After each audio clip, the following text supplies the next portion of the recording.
O vídeo de hoje está imperdível. Saiba fazer uma autoavaliação da sua coluna e decidir quando procurar um cirurgião de coluna. Não percam! Curta a gente também nas nossas mídias sociais, no nosso Instagram e no nosso YouTube.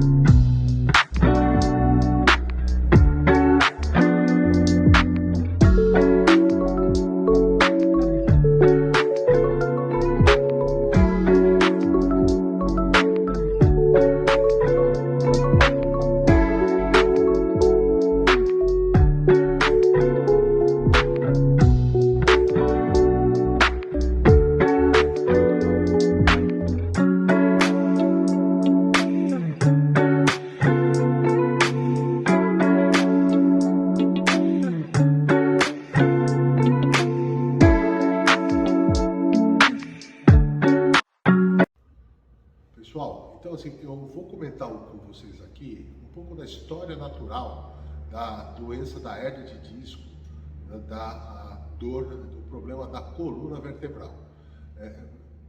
Para isso, assim, como 120% das hérnias de disco começam com um quadro de dor nas costas. Então, esse é o principal indicativo, dor nas costas. Essa dor na coluna é uma dor chata, ela não tem uma relação propriamente dita com o posicionamento em alguns casos, enfim, ela é uma dor geralmente enfacada. A dor da coluna é uma dor enfacada, né? A dor do nervo, como a gente vai ver daqui a pouco, né? Quando a partir de um determinado momento, aquela dor que a pessoa sente na coluna, ela passa a sentir em uma das pernas ou em ambas, os membros inferiores. Então essa coluna essa dor que era enfacada passa a ser uma dor em queimação, passa a ser uma dor irradiada no sentido de irradiação, né? Então o problema está lá no disco da coluna, mas aonde dói é a perna do paciente muitas vezes, tá? É uma outra etapa do processo doloroso da coluna vertebral.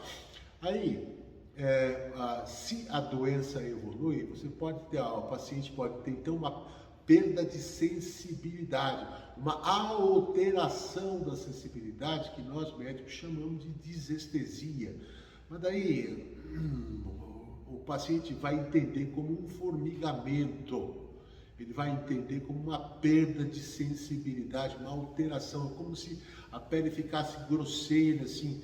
É uma sensação difícil de explicar, mas basicamente uma dor irradiada ao longo do membro inferior, no caso da coluna lombar, e mesmo, gente, pode acontecer no membro superior, no caso da coluna, o que? Cervical, né? Existem casos de hérnia de disco torácica também que irradiam para o intercosto, né? A região intercostal, ou seja, ao longo das costelas.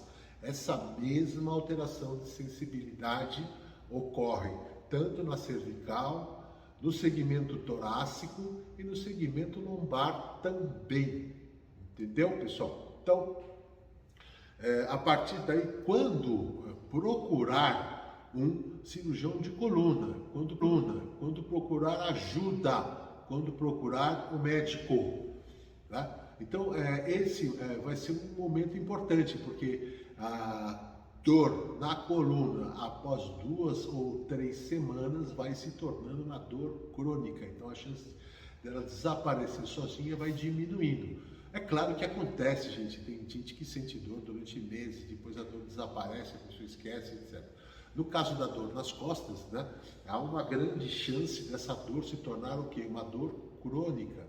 Então, a partir da segunda semana de processo doloroso, é necessário sim procurar um médico, né, um cirurgião de coluna, né? Uma pessoa habilitada a solicitar exames, a analisar lá os exames nas suas entrelinhas e descobrir se o problema advém de um problema de coluna ou se vem de uma outra condição, de um outro problema específico. Então, uma das condições para a autoavaliação é justamente o local, a intensidade, o tipo da dor que o paciente experimenta. A partir da segunda semana, ou eventualmente, gente, eu estou dizendo isso daqui, dificilmente esses eventos dolorosos, eles são como eu expliquei. Muitas vezes são eventos que vêm em conjunto. Então, é comum o paciente apresentar perda de sensibilidade, depois de apresentar dor e voltar a ter perda de sensibilidade, e pode chegar até perda de movimento. Então, isso pode acontecer num caso e em outro. O normal é que esses quadros vão evoluindo do mais leve para o mais grave. Outro evento importante, assim, se essa evolução do mais leve para o mais grave, no caso, né, que seria a perda do movimento, é preciso entender se isso está acontecendo de forma muito rápida. Não, se isso acontecer, no primeiro dia dói, no segundo dia perda de sensibilidade, no terceiro dia perder o movimento, você tem que sair correndo atrás do médico. Por favor, entendeu? Não vai esperar 2 semanas para isso acontecer.